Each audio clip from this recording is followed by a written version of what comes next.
दोस्तों जय हिंद। मैं अपने YouTube चैनल कैप्टन स्नेहा 126 पर जो भी वीडियो लेकर के आता हूं वे सभी इन्फॉर्मेटिव वीडियो होती हैं। वे हमारे बच्चों के काम आए, उनके जी के करंट अफेयर्स को बढ़ाएं और नई नई तरह की जानकारी मैं आपको देने की कोशिश करता हूं और उन लोगों का इंटरव्यू आपके सामने मैं पेश करता हूं जिन्होंने समाज में मुकाम हासिल किया है। वैसे ही मैंने मैं गांव में गया तो मैंने वहां पर देखा एक युवा जिसने कम उम्र में वो अचीव किया जिसके लिए हमें कठिन मेहनत करनी पड़ती है।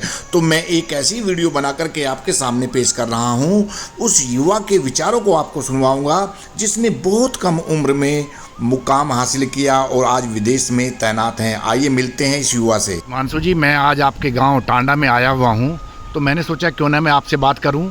आप एक ऐसे युवा हैं जिन्होंने अपनी एजुकेशन करते करते ही एक अच्छा अचीवमेंट किया और जो आपने सोचा था, जो गोल अपनी लाइफ में, वो आपने कम उम्र में हासिल किया और आज आप विदेश में हो अपनी एजुकेशन करने के बाद में।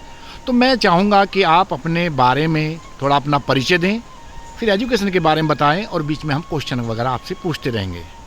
मेरा नाम हिमांशु मीना है। मैं गांव टांडे का रहने वाला हूं और मेरी पढ़ाई दिल्ली में हुई और मैंने अपना स्कूल जो था वो दिल्ली में पढ़ा और उसके बाद मैंने दिल्ली टेक्नोलॉजिकल यूनिवर्सिटी से अपनी बैचलर्स इन टेक्नोलॉजी की बीटेक की पढ़ाई की। उसके बाद मैं पेरिस गया। मैंने पेरिस की मैं अपनी मास्टर्स की डिग्री की मैनेजमेंट में और उसके बाद अब मैं लक्समबर्ग में फ़ंड अकाउंटिंग में काम करता हूँ। बहुत अच्छा। मैंने आपके बारे में सुना है कि जब आप इंटर कर रहे थे तो आपके घर वालों का कहना था, ताऊ जी का भी और घर वालों का भी, कि आपको प्यार से सभी लोग मोंटी बोलते हैं, तो कि आप जो है इंटर करके आप एनडीए पास करो। तो क्या आपने पास करके दिखाया था उनको? जी हाँ, तो जैसे ही मतलब मैंने अपनी 12th की पढ़ाई ख़त्म की उसके बाद मैंने एनडीए का एग्ज़ाम दिया था। तो एग्ज़ाम में जो रिटन एग्ज़ाम होता है उसको मैंने क्लियर किया था, उसमें बहुत अच्छे नंबर थे। बट मैं एसएसबी देने नहीं गया था क्योंकि बस मेरे को एग्ज़ाम क्लियर करना था उनकी संतुष्टि के लिए, कि वो खुश हैं कि मैं अपना एग्ज़ाम उनके कहने से क्लियर कर पाया। बहुत अच्छा। मैंने सुना है कि आपने जब इंटर करने के बाद में आपको ये भी कहा गया कि आप आईआईटी में जाइए, तो क्या आपका आईआईटी में सिलेक्शन हुआ था?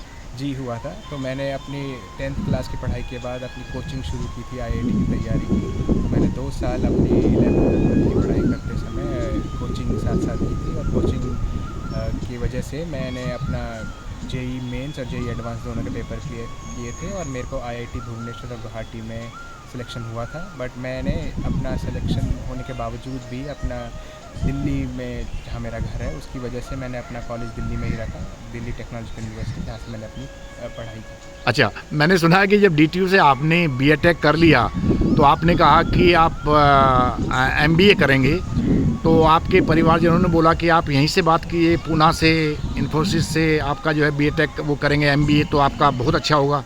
कहा था? हाँ जी, बिल्कुल कहा था। वो चाह रहे थे कि मैं यहीं रहूँ, दूर ना जाऊँ, पर उनके कहने के बाद भी मैं अपने एम की तरफ था कि मेरे को बाहर जाना है, तो उसकी वजह से मैंने अपनी पढ़ाई बाहर से कहाँ से की थी आपने अपनी पढ़ाई? जी, मैंने अपनी पढ़ाई पेरिस, फ्रांस से की है। मैंने अपनी मास्टर्स डिग्री पेरिस से है, स्केमा बिजनेस स्कूल से।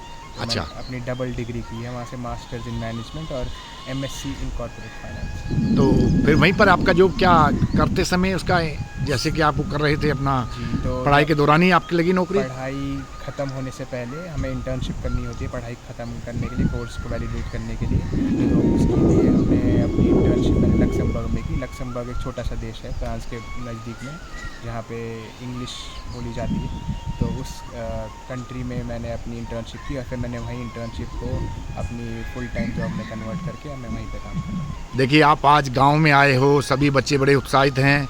मैं आपसे जानना चाहूँगा कि आप जो युवा हैं बच्चे, उनको आप क्या संदेश देना चाहोगे कामयाबी के लिए?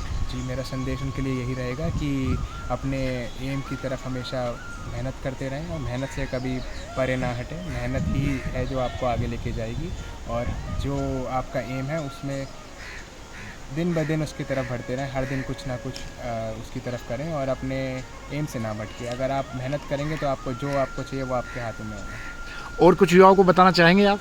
जी, मतलब मेरा उनके लिए यही मैसेज रहेगा कि अगर हम कुछ सोचें तो वो हर चीज़ पॉसिबल है। कोई ऐसी चीज़ नहीं है जो कि इम्पॉसिबल है। मतलब हम एक छोटे से गांव से आते हैं, बट हम अब बाहर हैं जैसे, तो कोई भी एम किसी के लिए छोटा नहीं होता।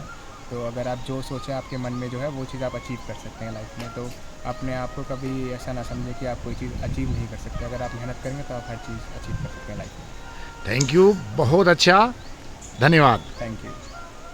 दोस्तों, आप सभी युवाओं से अनुरोध है कि आप इस वीडियो से प्रेरणा लें और अपने जीवन को सफल बनाएं। धन्यवाद।